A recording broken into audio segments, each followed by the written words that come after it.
akan masuk. Karena apa? Ajaran Bapak ternyata memiliki alasan-alasan yang demikian yang Bapak katakan tadi. Makanya dosa dengan perbuatan baik dan yang jahat itu seolah-olah berbeda. Nah, itu jadi kebingungan kami. Ya, boleh dijelaskan dulu supaya kita boleh lanjut, sehingga saya juga yang menjelaskan tentang penebusan itu. Apa yang ditebus yaitu jelas dosa, dari mana dosa itu agak enak ya untuk mau kita berdiskusi. Tapi kalaupun saya tidak memahami ajaran Bapak, tentunya akan menjadi kesulitan bagi saya untuk menerangkan tentang dosa dan penebusan itu. Silakan Pak.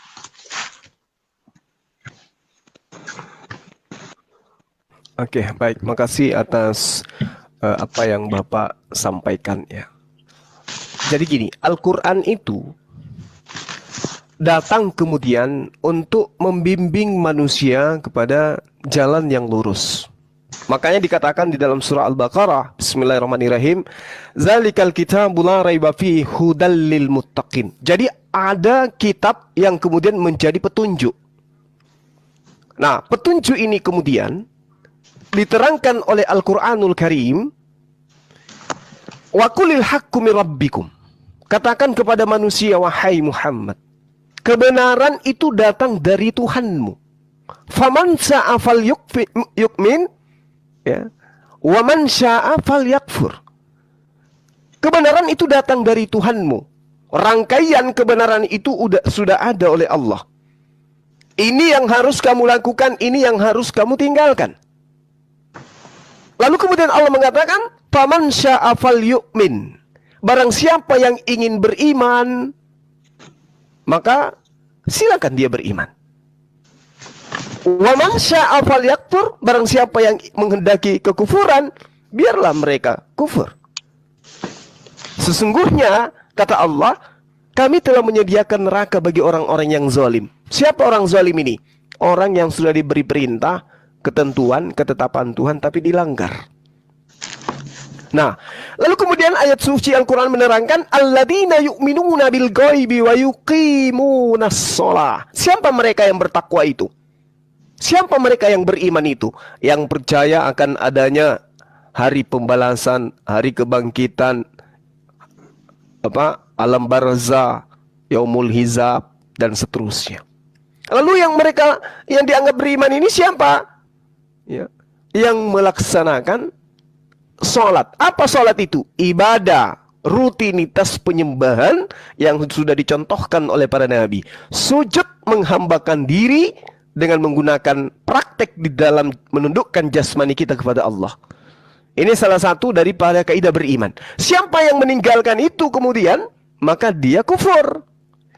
Siapa yang tidak melaksanakan perintah, maka dia kufur, dia ingkar, zalim dia. Contoh, kategori zalim itu seperti apa, Bang? Di dalam Al-Quran itu diterangkan seperti yang saya uraikan tadi. Ya, Allah mengatakan, inna a'tadna liz-zalimina nara. Orang-orang yang menzalimi dirinya itu sudah disiapkan oleh Allah neraka. Kayak mana itu? Contoh. Ketika kemudian ada perintah dari Yesus, Yohanes 14 nomor 26. Tetapi penghibur itu, yaitu Roh Kudus yang akan diutus oleh Bapa dalam namaku, dialah yang akan mengajarkan segala sesuatu kepadamu, dan akan mengingatkan kamu akan semua yang telah kukatakan kepadamu. Ini perintah, yang kemudian muatannya sebagai penggambaran narasi yang dibangun kemudian di dalam pengajaran Yesus kepada murid-muridnya. Akan datang seorang penolong, seorang penghibur, yaitu Roh Kudus, yang akan mengingatkan kembali. Kalau mengingatkan berarti ada perkataan yang pernah dikatakan oleh Yesus, kemudian setelah Yesus pergi, perkataan itu terekam dan terucapkan kembali dari oknum yang kemudian disebut Roh Kudus. Nah, contoh, nanti ditanggapi ya Bang. Contoh, Yesus mengatakan lebih mudah langit bumi lenyap dibandingkan setitik dari hukum Taurat itu dibatalkan. Artinya Roh Kudus ketika datang, entah itu datang kepada saya, datang kepada abang, datang kepada siapapun, kalau dia orang benar yang datang kepadanya Roh Kudus, maka perkataan Yesus itu akan kembali diuraikan. Tapi kalau ada perkataan yang berbalik dari perkataan itu bukan Roh Kudus. Dengan matinya Yesus di atas tiang salib, maka dia telah membatalkan segala hukum Taurat beserta segala ketentuan dan ketetapan yang ada di dalamnya. Bukan mengingatkan kembali perkataan yang Yesus pernah ucapkan, justru mengatakan satu perkataan yang kebalik dari perkataan Yesus. Berarti orang itu padanya bukan Roh Kudus. Kalau Roh Kudus itu, ya Bani Israel, inni Rasulullahi ilaikum, itu baru Roh Kudus. Mengingatkan ucapan Yesus yang pernah Yesus ucapkan kepada Bani Israel, aku diutus hanya kepada domba-domba yang hilang dari Bani Israel. Ketika Roh Kudus itu datang, dia ingatkan ucapan itu kembali. Ya Bani Israel, inni Rasulullahi ilaikum. Tapi kemudian ada pengajaran yang mengatasnamakan Yesus, bahwa Yesus itu inkarnasi daripada Bapa yang menjadi manusia untuk membatalkan hukum-hukum Tuhan yang ada dalam hukum Taurat. Saya kira begitu Bang. Sehingga orang yang mengikuti ajaran yang bertentangan dengan ajaran Yesus, yang tadinya harus tidak dihilangkan setitik pun, menjadi batal semuanya. Yang mengikuti itu nanti apa kata Allah? Innalladzina zalamu, ya, itu yang dikatakan oleh Al-Qur'anul Karim. Inna a'tadna lizzalimina nara. Orang yang zalim, orang tahu hukum, orang tahu aturan, orang tahu perintah, tapi kemudian melanggar perintah itu demi ego di dalam berkeyakinan, maka tempatnya adalah neraka. Demikian, silakan. Sebelum saya menjawab Bu Josel, tolong ini ya, kita punya tema tadi yaitu tentang penebusan. Tadi Bang Suma sudah mengatakan tentang dosa itu ya. Kufur, yang melanggar berarti kufur. Tapi akhirnya di dalam penjelasan tadi bukan berbicara yang disebut sebenarnya kufur itu apa, yang melanggar itu, apakah kufur itu disebut dosa atau tidak. Itu yang sebenarnya ditanyakan. Ya, bukan masalah Roh Kudus atau soal kelanjutan daripada itu. Jadi kalau kita membahas tentang dosa, coba uraikan tentang arti dosa menurut Al-Quran, sebab ini akan merujuk kepada penebusan. Sebab apa yang ditebus oleh Yesus? Makanya saya mulai dari dosa dari mana itu berasal. Nah, baru pendahuluan itu. Nah, kalau kita sudah merujuk kepada Roh Kudus, ya gimana lagi? Ini seolah topiknya jadi lain ini, Bu. Jadi itu saya mau tanyakan dulu kepada Bu Josel. Kita mau membahas tentang Roh Kudus atau tentang penebusan yang dimana dia mau menebus tentang dosa itu. Ini saya membahas ini supaya satu perbandingan antara definisi dosa menurut Alkitab dan menurut Al-Quran itu seperti apa. Tadi sudah bagus, kufur ya, yang saya catat ini, kufur yang melanggar perintah Allah. Namun saya penjelasan tentang dosa ini Bang Suma masih kurang. Namun saya beri kesempatan untuk gimana Bu Josel, ini bisa atau gimana ini kita membahas ini. Saya ingin melihat bahwa menurut saya dari Bang Juma itu tadi juga sama seperti Bang Jordan, karena memang menurut saya Bang Jordan juga kemana-mana dalam penjelasannya gitu. Mungkin bisa mengalir gitu. Pembahasan mengalir itu lebih enak karena apa? Karena tidak satu gitu ya. Oke, tidak cuman di penebusan dosa, karena Bang Jordan sendiri juga ketika kita membicarakan tentang penebusan dosa, Bang Jordan juga akhirnya ke dosa asal dan semuanya. Jadi menurut saya that is silahkan Bang Zuma. Tunggu Bu. Saya tidak lari. Kenapa saya mau ke dosa asal? Karena salah satu yang ditebus adalah dosa asal. Dosa yang menjalar itu, Bu. Makanya saya mulai dari sana. Nah, sekarang kalau kita mau ditebus, apa yang mau ditebus? Apakah saya berhutang kemudian ditebus? Uang yang ditebus? Maka jelas itu dosa. Ini yang saya tanyakan kepada Bang Jordan dari tadi. Dosa yang ditebus itu dosa apa? Kan Abang bilang tentang kematian sekunder, kematian primer. Nah, saya bertanya tentang kematian sekunder itu yang seperti apa? Sebenarnya itu sudah menjalar.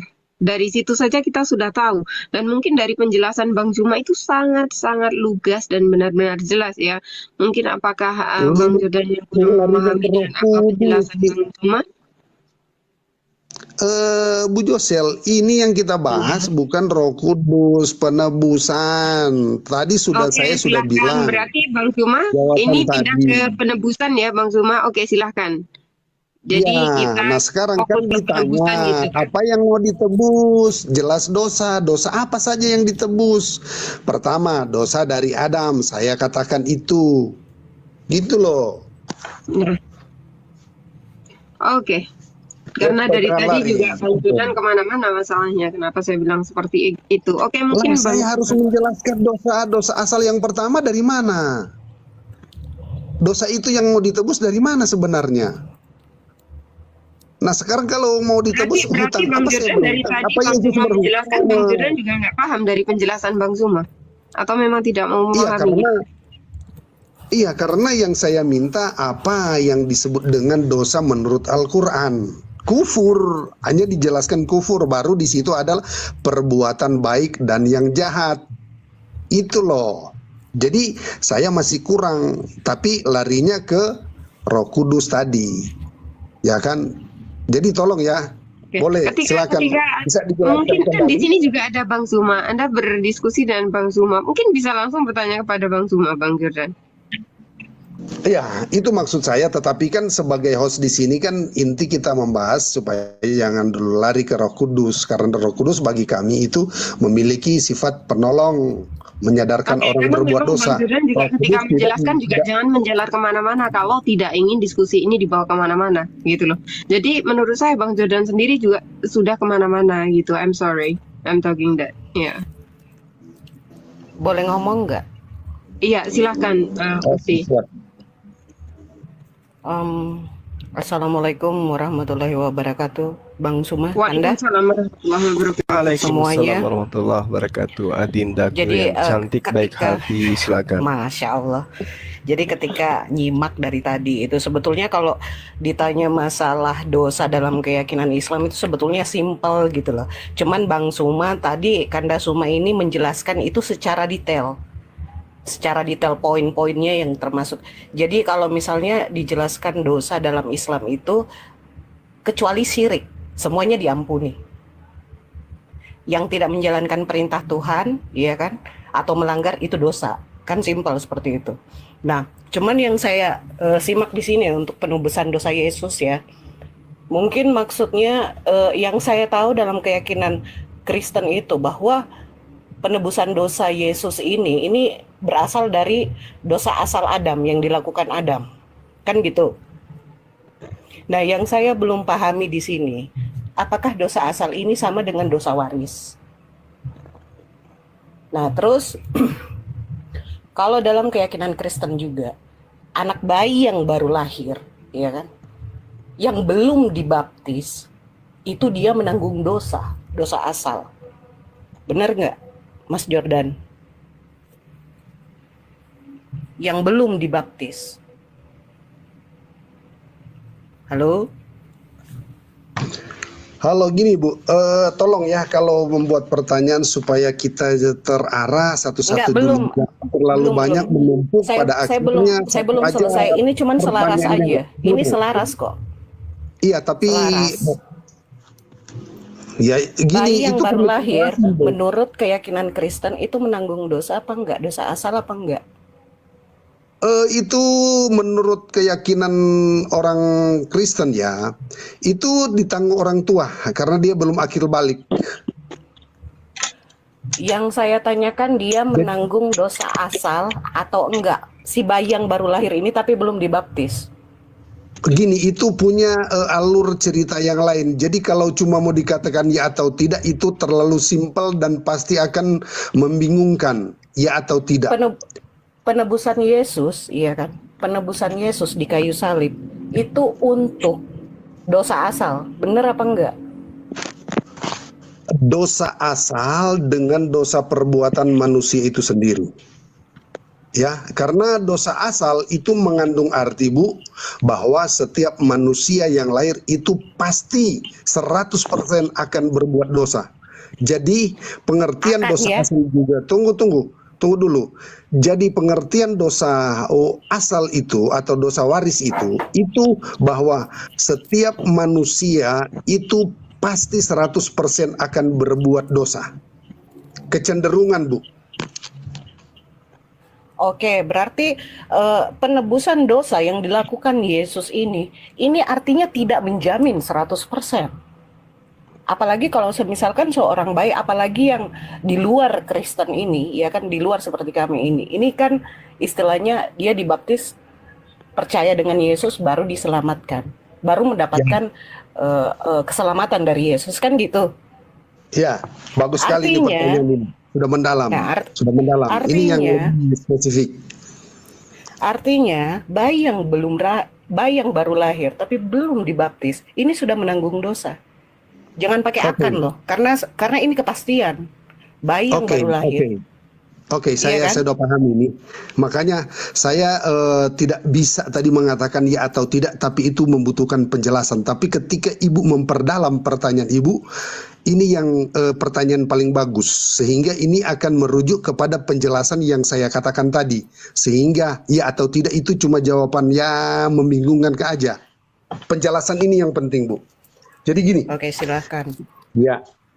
Orang Kristen mau yang disebut orang percaya maupun tidak percaya, Bu, jelas orang yang percaya pasti akan diselamatkan dengan secara otomatis dosanya sudah diampuni.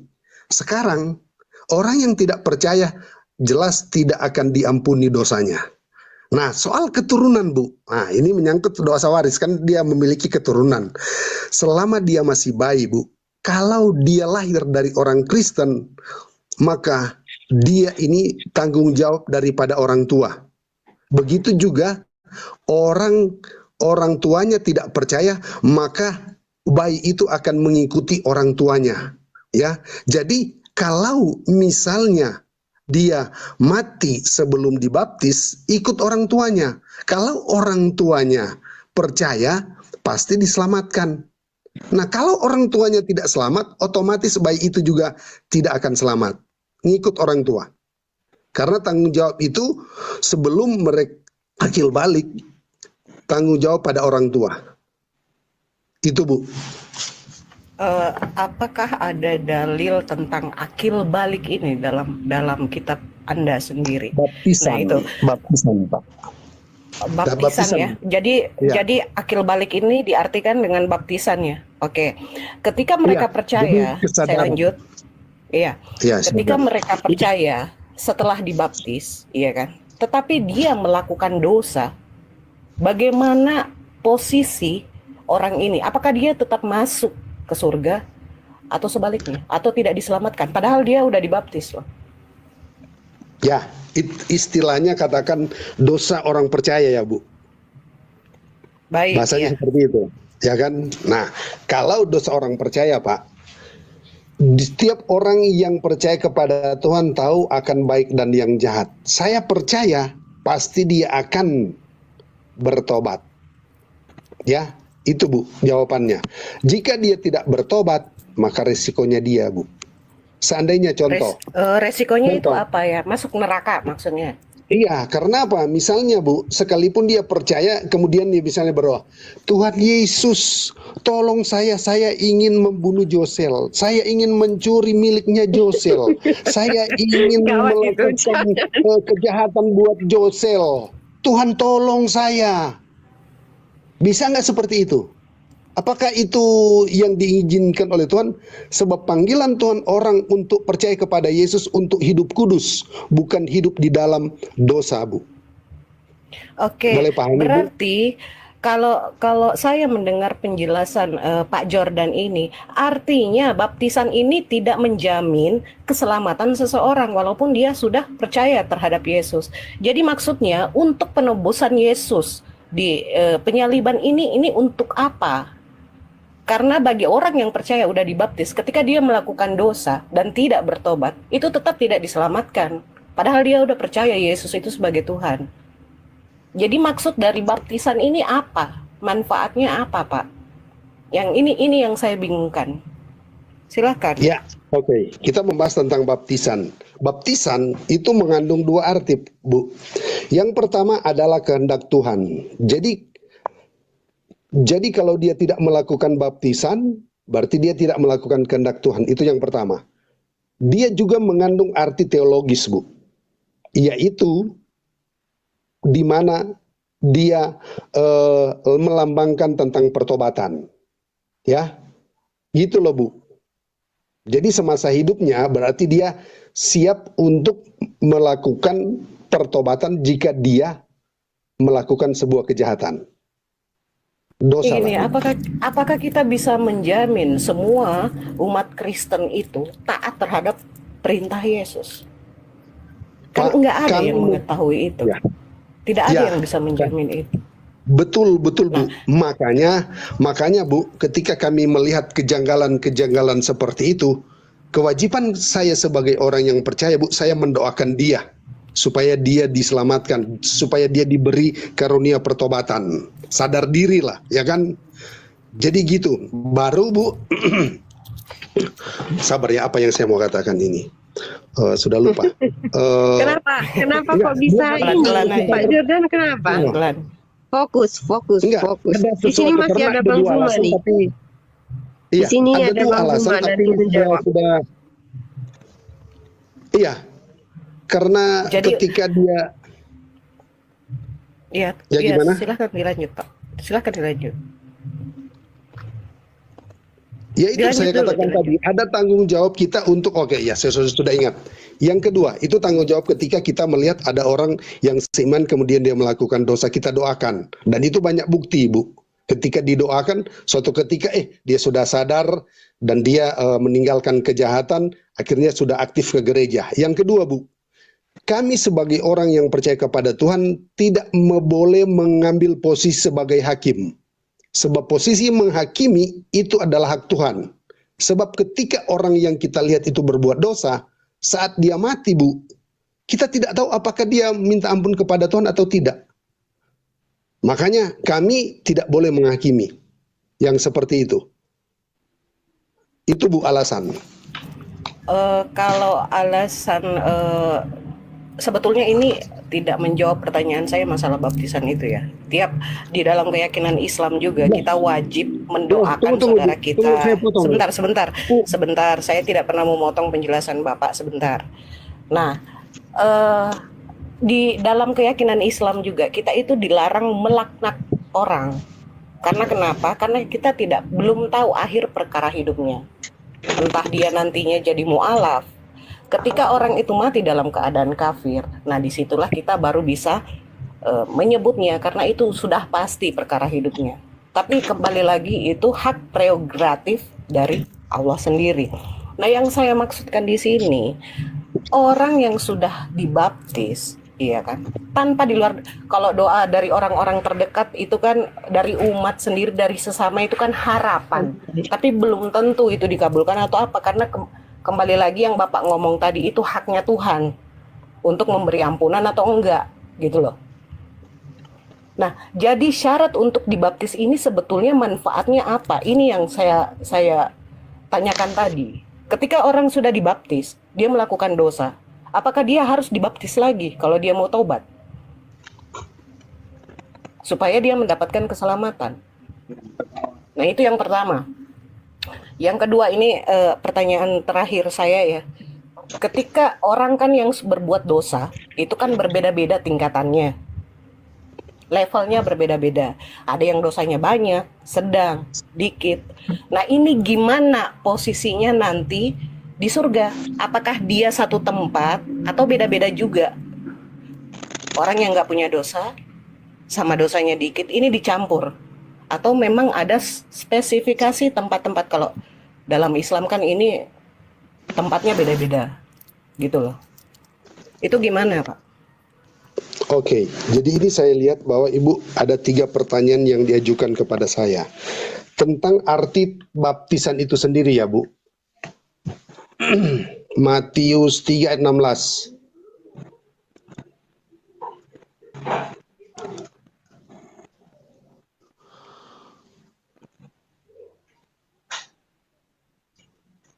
Matius, Matius 3 ayat 15, Bu. Saya baca, Ibu Josel boleh tolong dibaca Matius 3 ayat 15.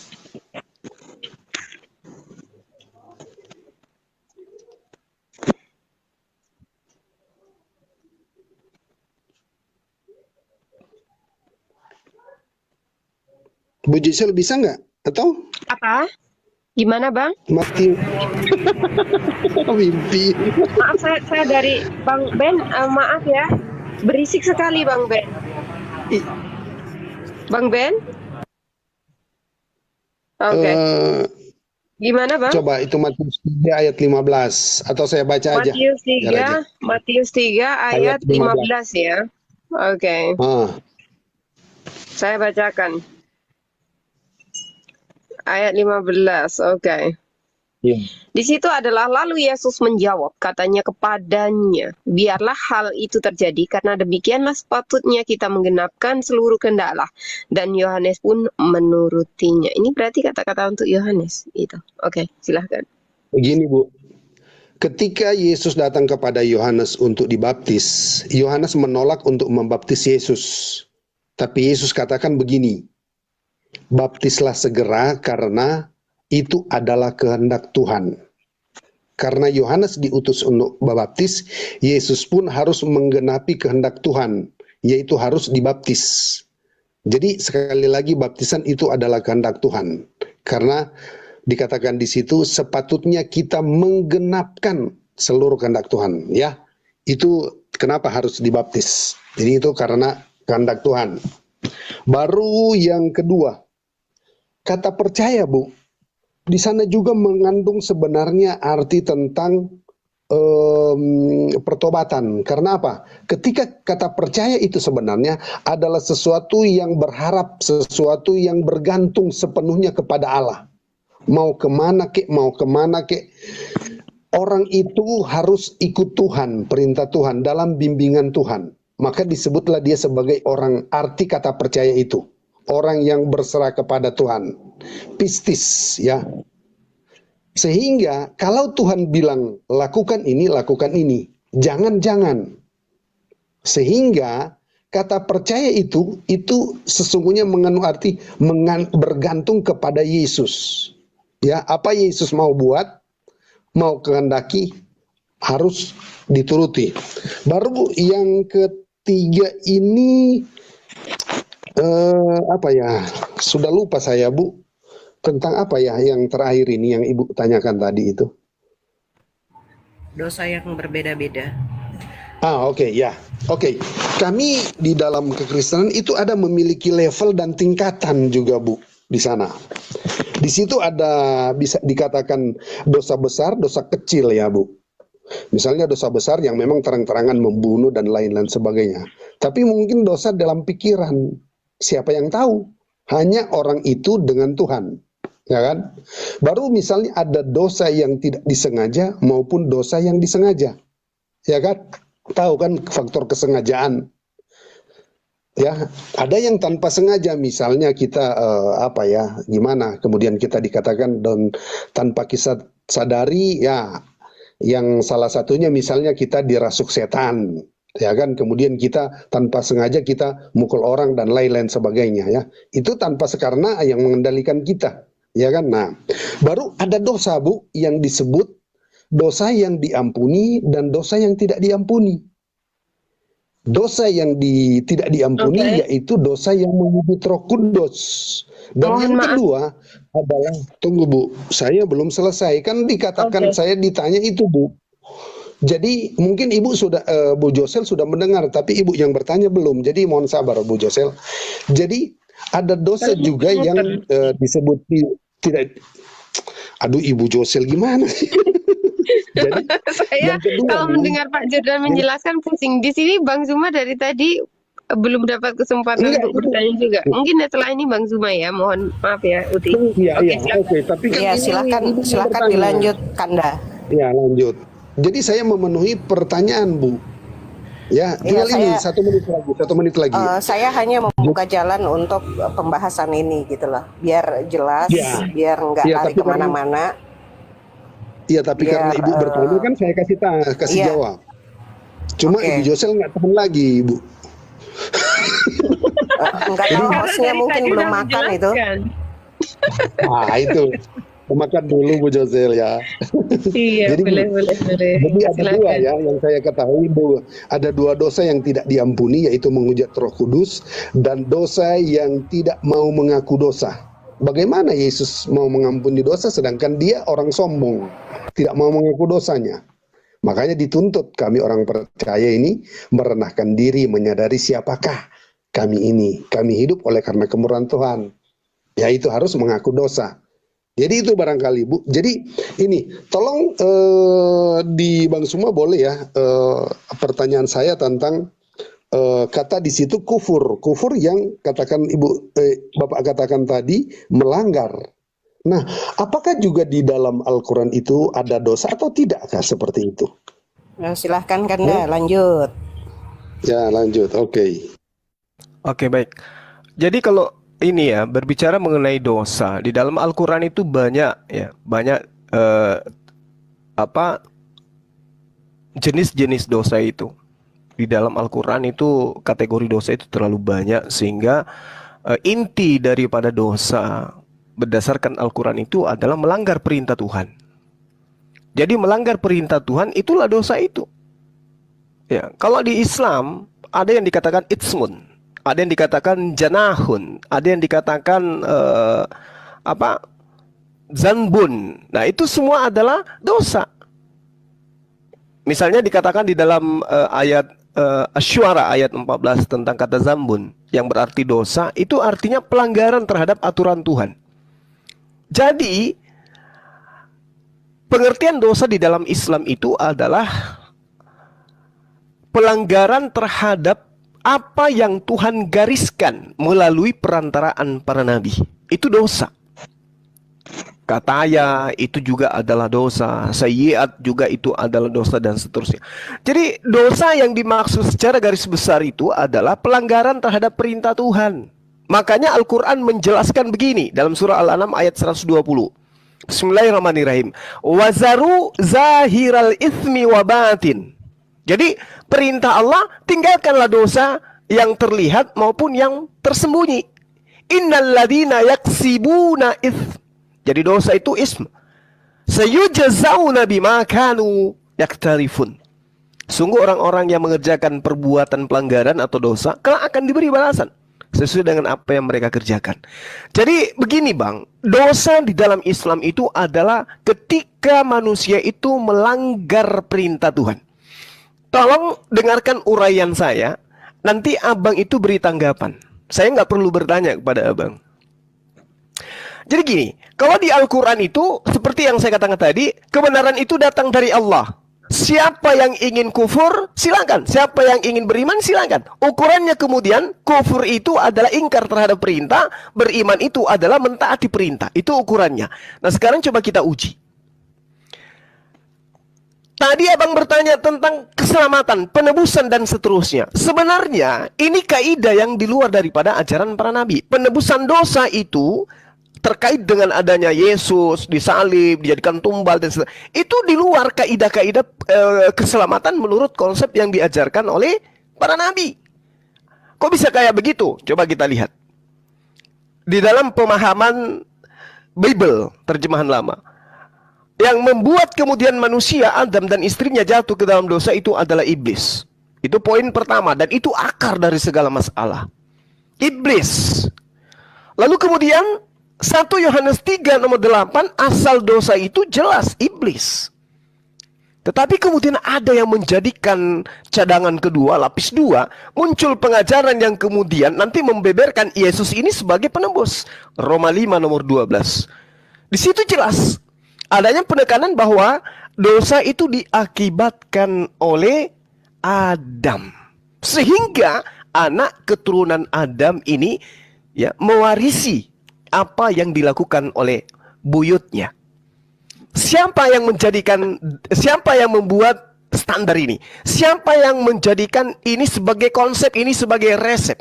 Yaitu dosa disebabkan oleh Adam. Sementara pengakuan Bible, dosa itu disebabkan oleh karena adanya perilaku yang dilakukan oleh iblis. Sehingga ketika ada penebusan, maka yang ditebus di sini adalah oknum yang kemudian minta tumbal. Siapa yang minta tumbal? Iblis. Saya uraikan Bang, tolong nanti diluruskan. Jadi penyelamatan manusia di dalam konsep agama Anda, kematian atau darah Yesus itu berdasarkan ajaran Paulus. Lalu kemudian diperkuat oleh para pemimpin gereja yang ada sampai hari ini.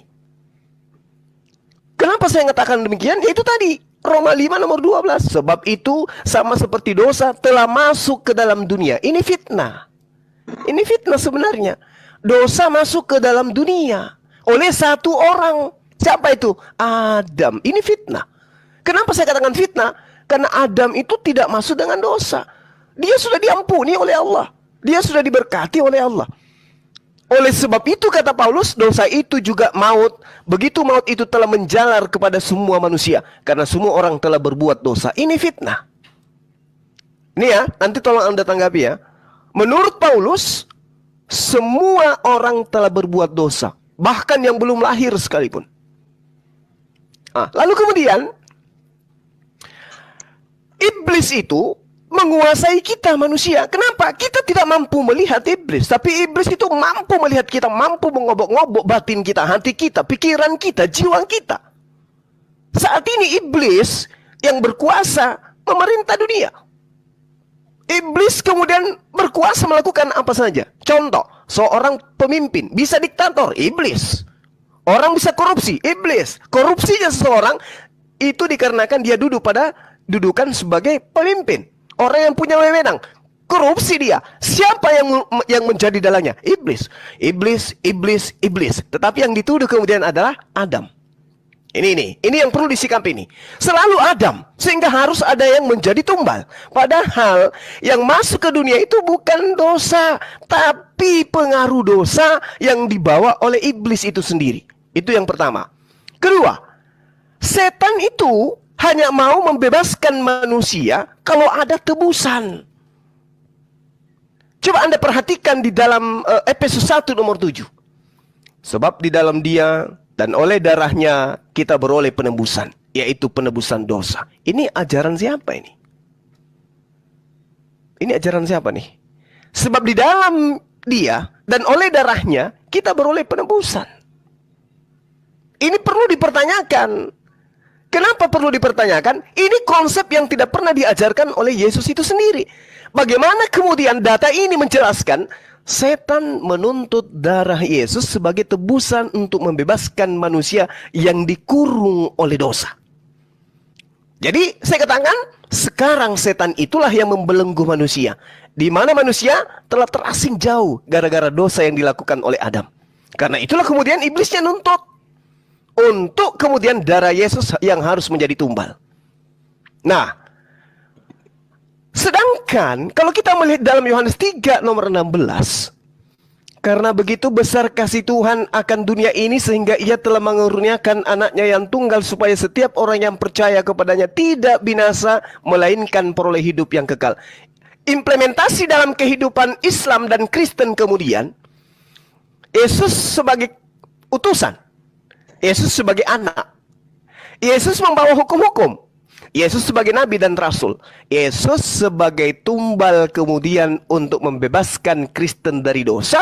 Sedangkan Yesus mengatakan, siapa yang percaya kepadaku, dia akan melakukan pekerjaan yang aku lakukan. Bukan pekerjaan oknum-oknum yang menginginkan Yesus itu menjadi tumbal. Coba saudara perhatikan pernyataan Paulus ketika kita lihat di dalam 1 Korintus 6 nomor 20. Sebab kamu telah dibeli oleh Tuhan, dan harganya telah lunas dibayar dengan darah Yesus. Karena itu muliakanlah Tuhan dengan tubuhmu. Pertanyaan saya sederhana. Tuhan membeli manusia dengan harganya yang telah dibayar lunas. Itu dibayar kepada siapa? Jadi ini adalah dukungan pernyataan Paulus tentang ketaatan kepada Tuhan, memenuhi tuntutan iblis, ya, yang dapat kemudian diceritakan di dalam Matius 13 nomor 28. Nah, inilah yang saya katakan bahwasanya tebusan dengan darah, dengan Yesus, itu bukan ajaran dari para nabi. Kepada siapa tebusan itu dibayar? Sudah tentu bukan kepada Allah. Allah tidak pernah nuntut, Allah tidak pernah minta, kemudian darah manusia, nggak pernah. Tuhan tidak mungkin kemudian meminta tebusan kepada dirinya sendiri dengan tebusan darah, itu nggak pernah. Lalu siapa yang kemudian minta tebusan dengan darah? Dengan matinya orang yang menjadi tebusan, posisi daripada Tuhan itu tergantikan. Ada Tuhan Bapa menjadi pensiun, kemudian digantikan oleh Tuhan Anak. Sehingga apapun yang terjadi saat ini selalu orientasinya kepada Yesus. 1 Korintus 10 nomor 16, bukankah cawan mengucapkan syukur? Yang atasnya kita ucapkan syukur adalah persekutuan dengan darah Yesus. Bukankah roti yang kita pecah-pecahkan adalah persekutuan dengan tubuh Kristus? Ini ajaran yang muncul sangat-sangat timpang kemudian ketika kita melihat perjanjian lama. Oleh itu, saudara saya, Bang Jordan, saya berikan kesimpulan gini. Ketika Tuhan datang kepada para nabi, Tuhan menitipkan aturan main. Aturan mainnya ketika ditaati, akan manusia mendapatkan kehidupan. Manusia akan mendapatkan keselamatan. Tapi yang rancu kemudian, munculnya konsep dari tubuh Kristen yang mengatakan hukum-hukum Tuhan itu adalah sengat maut. Hukum-hukum Tuhan itu adalah kutukan yang kemudian harus dibasmi dengan darah Yesus, dengan daging Yesus. Maka dikatakan barang siapa yang beriman kepada salib, maka dia diselamatkan. Pertanyaan saya, yang mana yang harus diturutin? Tuhan pencipta langit dan bumi, atau penulis Efesus, penulis Galatia, penulis Roma yang dengan nyata dan terang mengutuk semua perintah-perintah Tuhan yang justru adalah jalan menuju keselamatan. Silakan, semoga abang saya bisa menelaah apa yang saya sampaikan. Anda punya waktu, mau 30 menit, mau 1 menit, mau 1 jam, yang penting poinnya kena. Bahwasanya iman yang Anda bawa, penebusan dengan darah Yesus itu sama sekali keluar koridor dari yang ditentukan oleh Tuhan pencipta langit dan bumi. Silakan. Oke, terima kasih. Kalau saya nyimak dari apa yang disampaikan oleh Bang Suma, hampir semuanya itu merupakan sebuah pertanyaan bagi saya ya. Sehingga kalaupun saya masih kurang nanti, mungkin saya kurang ingat terhadap penjelasan karena terlalu panjang, dan memang saya katakan hampir setiap perkataan Bang Suma tadi itu merupakan suatu pertanyaan bagi saya. Jadi sebelum saya menjawab, saya katakan kalaupun ada yang kurang, tolong dikasih tahu kembali supaya saya bisa menjawab, karena itu ada begitu banyak. Mulai dari dosa yang pertama dilakukan oleh iblis, bapa pendusta adalah iblis. Lalu kenapa Adam kok gimana ya pengkalimatan pertanyaan itu ya, seolah-olah bahwa dosa Adam ini tinggal mengikuti ya. Katakanlah dosa saya, kalau saya nangkap ya, kalau saya nggak salah menangkap bahwa dosa Adam mewarisi dosa yang dilakukan oleh iblis. Kalau seperti itu tolong ya diluruskan tanggapan saya terhadap pertanyaan Bapak supaya tidak ini akan melenceng ya. Namun saya jelaskan begini tentang dosa iblis ya, dan dosa Adam. Dosa iblis dan dosa Adam itu tidak ada kesangkut pautnya di sana. Karena iblis sebelum jatuh dalam dosa, dia adalah makhluk roh. Dan sekalipun dia telah dihukum, ya, dia tetap menjadi makhluk roh, ya. Sehingga makhluk roh seperti itu ketika dia menjadi sombong, pada akhirnya dia jatuh dalam dosa, dia itu tidak bisa ditebus lagi, ya. Berbeda dengan manusia. Manusia yang terbuat dari debu tanah, Tuhan tahu kelemahannya. Sehingga dia harus ditebus. Namun dosa daripada iblis dan dosa daripada Adam itu berbeda. Dosa iblis adalah sombong. Sekalipun kejatuhan di Taman Eden, itu sedikitnya ada campur tangan iblis di sana. Sehingga mereka jatuh dalam dosa. Tetapi mereka tidak mewarisi dosa daripada iblis. Yang mereka lakukan itu adalah dosa pertama. Dosa pertama karena di situ ada hukum. Hukum apa itu? Hukum yang disebut hukum Taman Eden. Hukum Taman Eden itu ada 2 perintah. Lakukan dan jangan. Yang mereka langgar adalah jangan. Jangan memakan, pada akhirnya mereka memakan. Pada akhirnya mereka mati, kena hukuman. Ya, kaitannya di situ. Ya, jadi disitulah yang menyebabkan bahwa definisi dosa menurut orang ajaran Alkitab, iman kami, firman Allah itu bahwa pelanggaran hukum Tuhan adalah dosa yang ada di dalam 1 Yohanes 3 ayat 8 kalau saya tidak salah itu. Tetapi saya bisa tunjukkan dalil. Cuma Bang Suma tadi ketika menyatakan bahwa dosa itu adalah melanggar perintah Tuhan, saya tidak menemukan dalil seperti itu.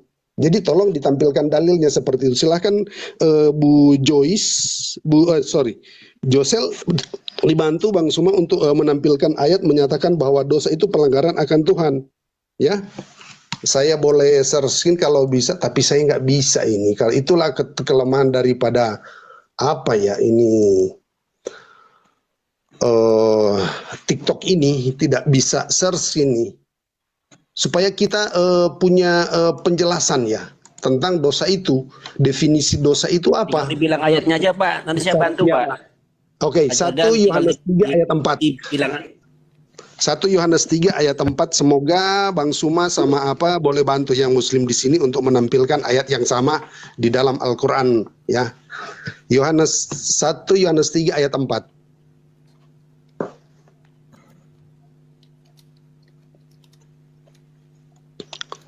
Ini tidak ada sangkut pautnya dengan dosa iblis ya. Sebab dosa yang dilakukan oleh iblis adalah dosa kesombongan. Di Taman Eden ada hukum yang dilanggar, bukan hukum yang bukan mendapat warisan daripada iblis ya. Bukan, lain ini. Coba dibaca tolong 1 Yohanes 3 ayat 4.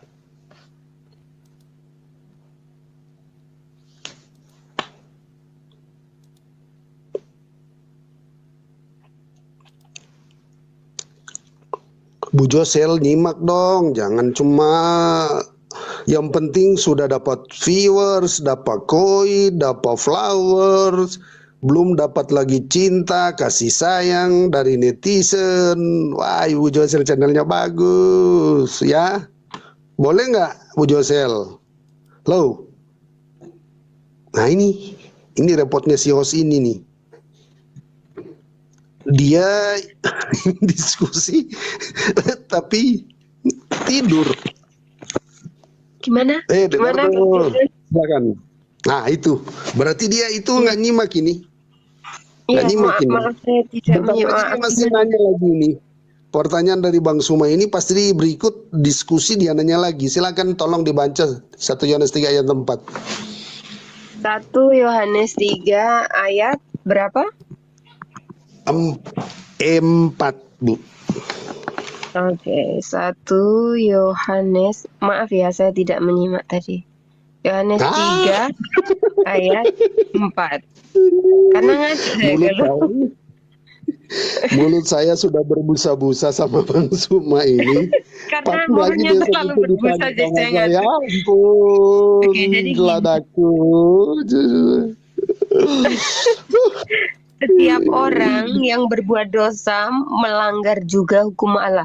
Sebab dosa ialah pelanggaran hukum Allah. Berarti yang berdosa itu dihukum. Penebusan dosa itu nggak laku berarti gini tuh. Oke, silakan. Saya cuma minta tolong dibaca, jangan nyimpulin dong. Pada akhirnya salah. Pengertiannya bukan seperti itu salah lagi. Yang ini benar definisi gimana, dong. Iya, definisi, bukan masalah setiap orang berdosa dihukum. Bukan itu. Gini, saya tanya, berarti definisi di dalam Alkitab Abang ini gimana tuh definisi? Berarti kitab itu apakah kitab definisi? Setiap aturan, ya aturan termasuk di dalam Alkitab itu jika dilanggar itulah yang disebut dengan dosa. Bukan di dalam kalimat ini mengandung arti bahwa orang berdosa itu dihukum. Ya beda dong. Ya kan, ini ekornya ini Memang yang bingung lagi nih. apa Ya oke ekornya ya. bingung lagi? Ini yang bingung Bang Jordan. Bukankah di Ibu, 1 Yohanes ibu 1 ayat tadi. 8 itu juga orang yang tidak mengakui dosanya adalah hamba menipu dirinya sendiri, hamba dosa? Ayo, gimana dong? Iya, tapi Gak ini ada berbicara definisi. penebusan Bu, dosa. ini berbicara definisi arti dosa itu apa? Bukan setiap orang melanggar itu dosa. Apa dihukum? Bukan Keliru. itu. Fokus, stay fokus Bang Jordan. Nanti biar fokus dulu. Silakan Bang Zuma. Nah, Mana? saya belum selesai ini, makanya saya Oh katakan iya, silakan. apa yang dikatakan Bang lah ini, makanya host nyimak dong, jangan, aduh, kasihan ladaku, besok lagi berbusa mulut saya nerangin ini, Bu Josel.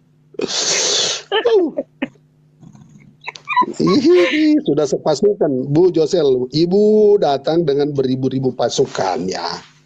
Jadi tolong supaya, aduh, gimana nih? Ya, oke ya. Jadi sudah jelas ya apa definisi disebut dosa itu melanggar hukum Tuhan yang dilanggar ya.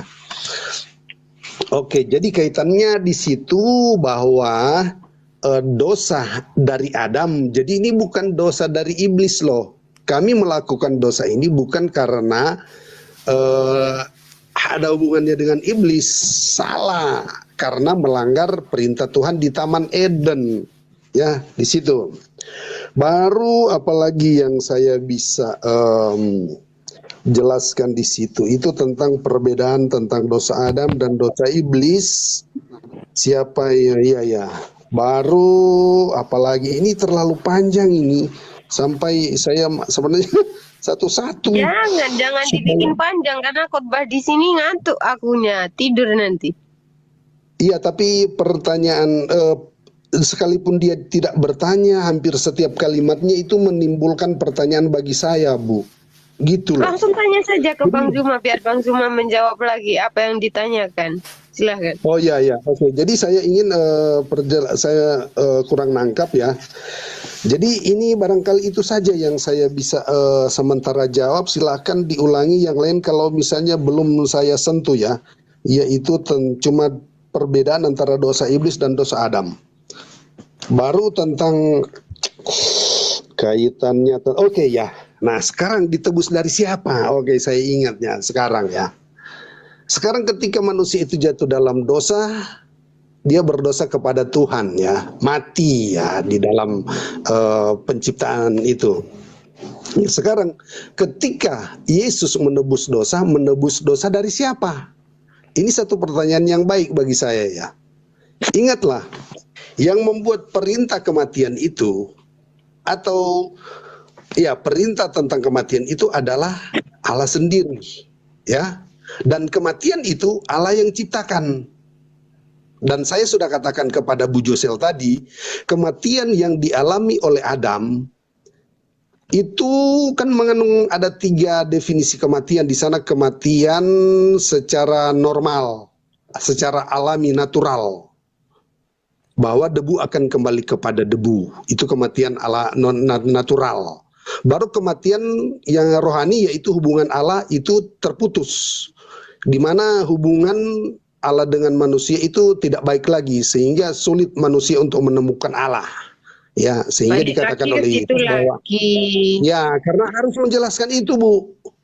Kan karena di sini karena ini pertanyaan tadi. Oke. Balik, pusing dengarnya. Nah, sekarang seandainya hukuman itu dilakukan oleh Allah, berarti penebusan itu dilakukan terhadap murka Allah. Karena murka Allah itu ada 3, Bu, yang saya katakan tadi tentang kematian itu. Mati secara lahiriah, mati secara rohani, dan mati yang kekal itu di neraka. Nah, itulah murka Allah ya. Dan ini ditebus dari murka Allah itu sendiri, bukan kepada iblis, bukan kepada setan, bukan kepada neraka, tetapi kepada murka Allah. Ya, itu karena Allah begitu konsisten dengan perkataannya itu, maka dia harus menegakkan juga perkataan itu. Nah, Yesuslah yang digantikan itu.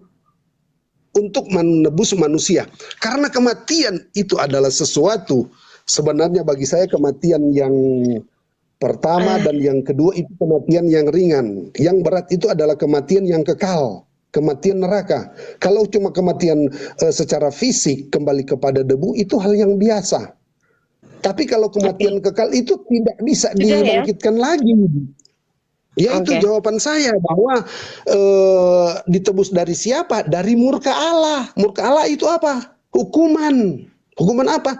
Yang pertama kematian secara natural, kematian rohani, dan yang ketiga kematian neraka yang kekal. Jadi tiga itu adalah bagian dari murka Allah, dan itu Tuhan selamatkan ya, untuk jangan sampai ke teristimewa yang poin yang ketiga, neraka yang kekal. Ya silakan, mungkin ada mungkin yang belum silakan saya Bang jawab. Zuma, nanti keburu ngantuk kita ya. Sebelum saya ke Bang Suma, saya katakan Bu Josel makanya nyimak dong. Karena ketika Bang Suma selesai saya nyimak, karena mohon maaf karena tadi saya jauh dari perangkat. Ini Bang Suma sudah kasih mimbar kepada saya, mau 1 menit ke 30 menit loh. Nah makanya Josel kan gak nyimak nih. Nah, dimarahin terus toh aku sama Pak Jordan. Ya makanya aku ingatin aja loh, gitu dong, bahwa tadi Bang Suma memberikan mimbar kepada saya mau 1 menit, 30 menit, bahkan ini sudah setengah jam, tapi saya belum bisa menjawab semua karena ini baru yang terekam dalam memori saya. Sekalipun ini sudah statement tadi. Oke ya, silakanlah lanjut. Mohon maaf semuanya, saya undur diri dulu ya, saya pamit duluan. Soalnya lanjut mau ngelatih kungfu. Mantap Bu, mantap Bu. Saya ya. Enggak, cuma bercanda, jangan terlalu serius sih, jadinya ngantuk semua. Daripada pusing. Kita mau ngelatih drum. Biasa, bukannya mau ngelatih drum. Salam sama si dia, Dinda. Iya siap Kanda. Tadi udah ngelatih lumba-lumba, sekarang mau ngelatih kungfu lagi gitu loh. Jadi ya ginilah. Ya udah semuanya, mohon maaf kalau ada salah-salah kata ya. Terima kasih buat hostnya yang cantik, Pak Jordan juga terima kasih semuanya. Dan ini nih Kandaku yang luar biasa hebatnya. Ini aku satu kotak sama Kanda Suma ini. Coto Makassar. Siap, ditunggu.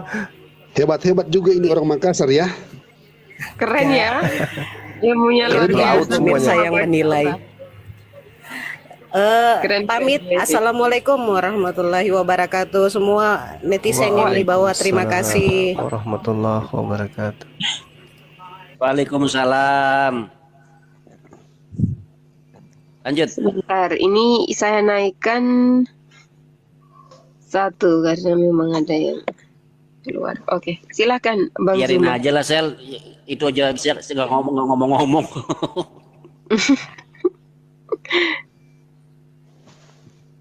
Silakan Bang Zuma. Oke, saya. Baik. Iya. Jadi gini Bang, tadi saya katakan bahwasanya ajaran Anda itu berbeda dengan ajaran para nabi termasuk ajaran Yesus.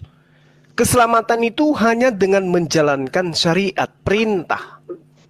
Makanya Tuhan di dalam kitab yang Anda pegang, misalnya di Amsal 30 nomor 6, jangan menambahi firman-Nya, supaya engkau tidak ditegurnya, dan supaya kamu tidak dianggap sebagai pendusta.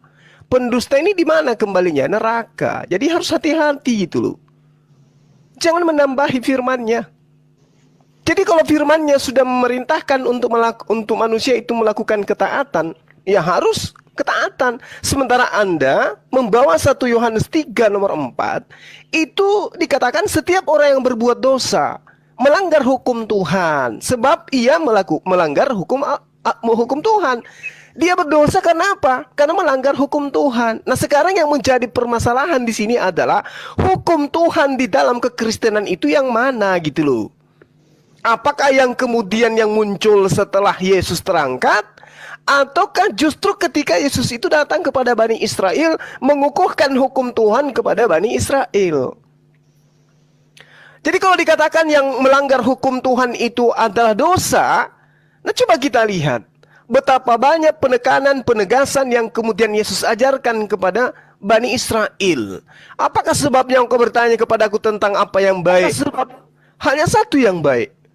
Tetapi jikalau engkau ingin masuk ke dalam hidup, turutilah segala perintah Tuhan.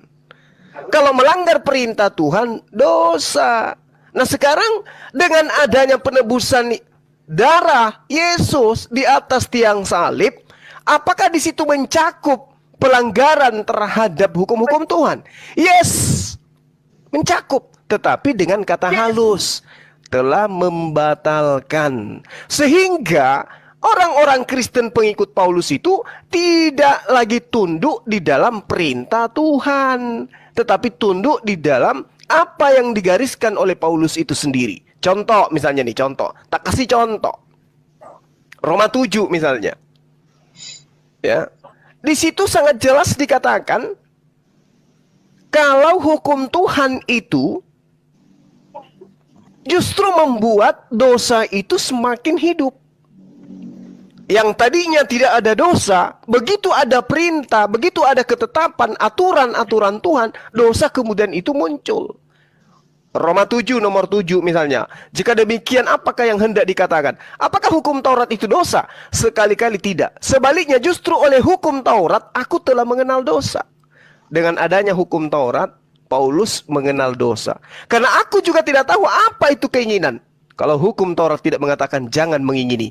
Artinya karena adanya perintah, ketetapan, ketentuan, Paulus baru mengenal yang dikatakan dosa. Tetapi dalam perintah itu, dosa mendapat kesempatan untuk membangkitkan di dalam diriku rupa-rupa keinginan. Sebab tanpa hukum Taurat, dosa itu mati. Ini fitnah ini. Tanpa hukum Taurat, dosa itu mati. Artinya, tanpa hukum Tuhan, tidak ada yang disebut dosa. Sehingga di dalam Roma 7 nomor 9, dahulu aku hidup tanpa hukum Taurat. Akan tetapi sesudah datang perintah Taurat, dosa mulai hidup. Ini penghujatan terhadap perintah Tuhan nih. Akan tetapi dengan datangnya perintah yang dimuat dalam hukum Taurat, dosa itu mulai hidup. Makanya dikatakan dalam 1 Korintus 15 nomor 56, sengat maut adalah dosa dan kuasa dosa adalah hukum Taurat. Ini ajaran dari mana nih? Kuasa dosa itu adalah hukum Taurat. Sementara kalau kita jujur terhadap kebenaran demi keselamatan anak keturunan kita, sangat jelas sekali Yesus mengatakan di dalam Yohanes 7 nomor 49, tetapi orang yang banyak ini yang tidak mengenal hukum Taurat, terkutuklah mereka. Tidak mengenal hukum Taurat itu disebut terkutuk oleh Yesus. Tapi menurut Paulus, kuasa dosa adalah hukum Taurat. Jadi kebalik-balik ini ajaran. Tuhan mengatakan ya, di dalam Ulangan 27 nomor 26, terkutuklah orang yang tidak menepati perkataan hukum Taurat ini dengan perbuatan. Jadi harus menepati hukum Taurat itu dengan perbuatan. Tetapi lagi-lagi saya katakan, Paulus mengatakan kuasa dosa itu adalah hukum Taurat. Jadi yang mana Kristen duduki sekarang ini? Ajaran Paulus kah atau ajaran Yesus itu sendiri? Ajaran Tuhan yang datang kepada Bani Israel, terkutuk orang yang tidak menepati perkataan hukum Taurat ini dengan perbuatan. Bahasa kita jelas, siapapun yang tidak mempraktekkan dalam kehidupannya apa yang diperintahkan Tuhan di dalam hukum Taurat, maka dia terkutuk. Tetapi Paulus mengatakan, kuasa dosa itulah hukum Taurat itu sendiri. Ini sangat timpang, Bung. Ini sangat timpang. Coba kita lihat ini ya. Di dalam Galatia 5 nomor 4. Kamu lepas dari Yesus Kristus jikalau kamu mengharapkan kebenaran oleh hukum Taurat. Kamu hidup di luar kasih karunia kalau kau mengharapkan kebenaran oleh hukum Taurat. Apakah sahabat saya ini tidak merasa gitu loh? Ini ajaran apa tuh? Kamu lepas dari Kristus jika kamu mengharapkan kebenaran oleh hukum Taurat. Kamu hidup di luar kasih karunia kalau kamu mengharapkan kebenaran dari hukum Taurat atau oleh hukum Taurat. Sementara Tuhannya sendiri mengatakan hukum Taurat itulah kunci keselamatan. Kunci keselamatan itu justru hukum Taurat. Tapi kemudian muncul ajaran hukum Taurat itu justru yang membuat orang itu mati. Sementara Yesus sendiri mengatakan dalam Matius 19 nomor 17, tetapi jikalau engkau ingin masuk ke dalam hidup, turutilah segala perintah Tuhan. Di mana perintah Tuhan itu termaktub? Di hukum Taurat. Tapi Paulus mengatakan justru Yesus Kristus tidak berguna bagimu kalau kamu taat hukum Taurat. Ini kebalik-balik, Bang. Dan itu abang aminkan. Makanya siapa yang tepuk tangan ketika hukum-hukum Tuhan itu dihapuskan? Ulangan 6 nomor 17. Haruslah kamu berpegang pada perintah Tuhan, peringatan Tuhan, ketetapan Tuhan yang diperintahkan kepadamu. Harus berarti wajib. Tapi apa yang dikatakan oleh Paulus?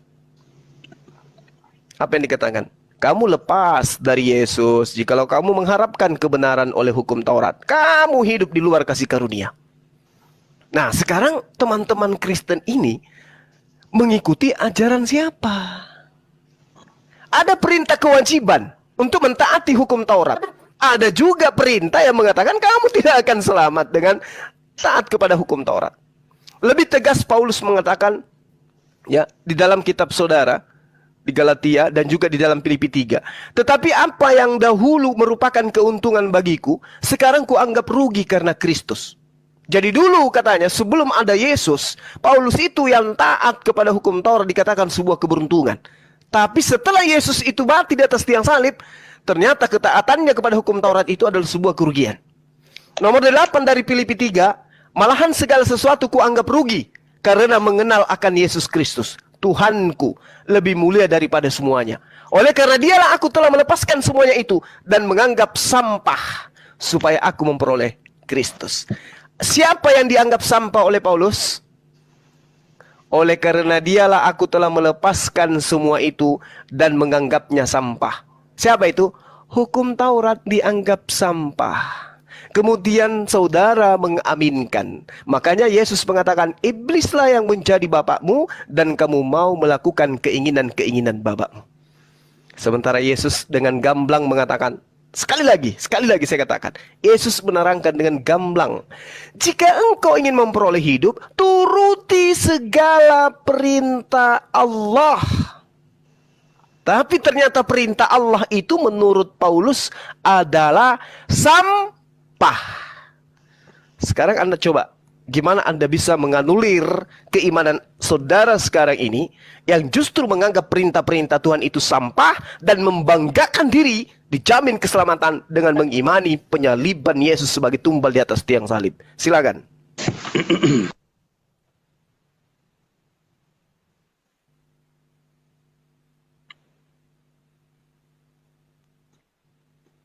Bang Jordan, mute-nya dibuka. Masih di mute itu. Sorry. Yang mengatakan sampah itu bukan saya, tapi Bapak. Ya, saya tidak katakan bahwa hukum Taurat itu sampah. Biar nanti Bapak nanggung sendiri ya, akibatnya bukan saya. Karena Alkitab hukum Taurat itu adalah suci.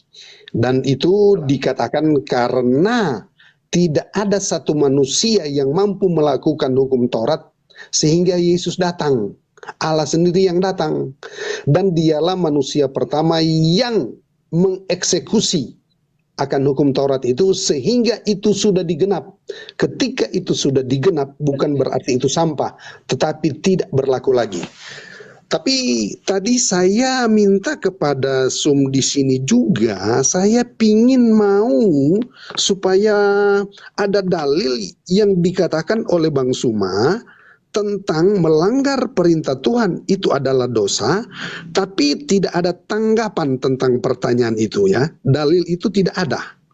Jadi definisi tentang dosa menurut Al-Quran itu sebenarnya tidak ada, karena Bang Suma mungkin lupa atau tidak menjelaskan juga teman-teman muslim di sini, sebab saya mau minta tanggapan, makanya dari Ibu tadi juga sama Bu Josel, tolong dibantu Bang Sumanya ya untuk menampilkan dalil ini ya, tapi ini tidak ada.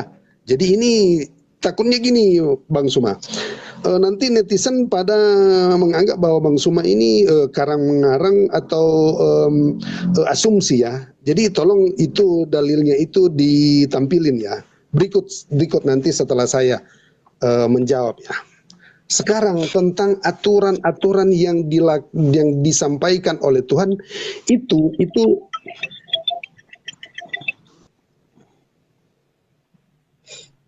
sorry Oke. saya ada telepon tadi, jadi saya batalin tadi. Jadi saya sudah batalin.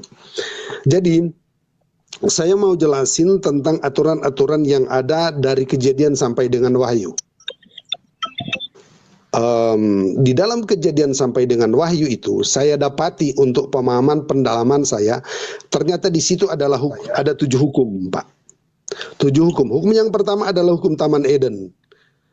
Setelah Taman Eden tidak berlaku lagi karena manusia telah jatuh dalam dosa dan mereka telah diusir, maka ada hukum yang baru, yaitu hukum hati nurani. Dan itu hukum hati nurani yang diberikan Tuhan kepada mulai dari Kain dan Habel sampai zaman Nuh, ya. Karena ketika Kain membunuh Habel, tidak ada aturan yang ditetapkan Allah kepada Kain dan Habel, bahkan Adam dan Hawa, karena mereka masih berempat pada waktu itu ya di dunia ini. Dikatakan jangan membunuh. Tetapi proses ketika Kain hendak membunuh Habel, hatinya panas. Tetapi Allah bersuara lewat hatinya, kenapa hatimu panas, Kain? Itu loh. Jadi itu mulai disitulah hati nurani ya. Itu hukum kedua, Pak. Baru zaman Nuh, yang kalau saya bisa definisikan itu hukum pelangi ya. Kita tahu itu proses ketika manusia ini dihukum dengan air bah, kemudian ada aturan-aturan termasuk makanan di sana. Ya, dimana kita tahu itu tentang pelangi-pelangi, alangkah indahnya merah kuning hijau di langit yang biru, pelukismu agung siapa gerangan, pelangi-pelangi ciptaan Tuhan. Jadi itu hukum Ini pelangi. Bang Jordani aneh. Itu hukum pelangi, hukum Nuh di sana. Maksudnya itu ada di situ, peristiwa pelangi itu terjadi. Itu hukum Nuh. Dan itu berlaku sampai zaman ada Abraham. Jadi di situ sudah ada 3 hukum ya. Hukum Taman Eden, hukum hati nurani, dan hukum Nuh. Hukum yang keempat adalah hukum kepada Abraham. Hukum kepada Abraham itu apa? Hukum janji. Isi dari janji itu adalah apa? Kasih karunia. Tentang apa? Di mana olehmu maka seluruh bangsa akan mendapat berkat. Nah itu hukum yang kelima. 400 tahun kemudian ya, Nuh dari Abraham 1000 tahun. Dari Abraham sampai Nuh itu ada kurang lebih dari Abraham sampai Musa itu ada kurang lebih 400 tahun ya. Itu hukum Torah atau hukum Musa. Jadi itu sudah ada 6 hukum ya. Jadi kalau terjadi pergantian itu adalah wajar. Nah, dari hukum Musa, dari zaman Torah sampai Yohanes Pembaptis sampai Yesus berlaku terus itu hukum Taurat ya. Jadi itu sudah ada 6 hukum ya yang saya katakan tadi. Jadi Yeremia 31 ayat 31 itu begitu jelas ya. Hukum yang dilakukan yang kita sudah bahas di part pertama di Zoom ya. Di Zoom MDM atau Zoom siapa ya? MCI ya. Ucok Tebas ya, kita sudah bahas itu di part yang pertama loh. Di sana kita sudah membahas tentang Yeremia 31 ayat yang ke-31, di mana Tuhan menubuatkan kepada Yeremia hukum Musa ini tidak akan berlaku lagi dan itu akan ditarik oleh Allah, tetapi bukan sampah menurut framing Bapak. Biar nanti Bapak yang tanggung risikonya itu ya.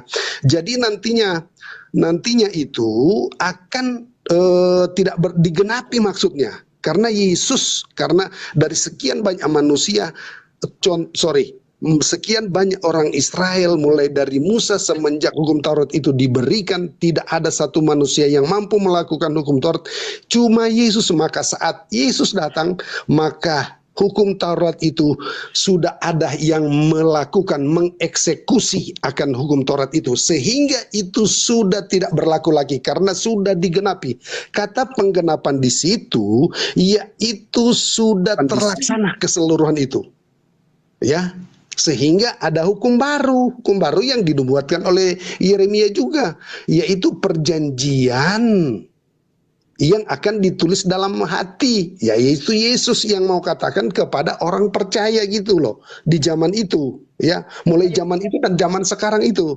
Nah, itu hukum yang keberapa? Keenam ya, ketujuh. Pertama, Adam, Taman Eden, hati nurani, Nuh, Abraham, Musa, Torah, sama kasih karunia ketika Yesus datang. Nah, itulah yang disebut hukum janji yang diberikan oleh Allah kepada Abraham itu digenapi di dalam hukum kasih karunia. Karena hukum yang lebih kuat sebenarnya bukan hukum Torah, tapi hukum janji loh. Janji. Nah, sekarang kalau janji itu diberikan kepada Abraham, kapan janji itu akan digenapi? Nah, sementara menunggu hukum janji itu, diberikanlah hukum Taurat karena bangsa itu sudah menjadi bangsa yang besar. Keturunan yang dijanjikan itu sudah menjadi bangsa yang besar, maka aturan yang berlaku yaitu hukum apa? Hukum Torah. Tapi sebenarnya itu cuma temporer, bukan sampah, ya, bukan sampah. Jadi ketika sampai Yesus datang, maka hukum janji itu digenapi dengan hukum yang keenam, yaitu hukum kasih karunia.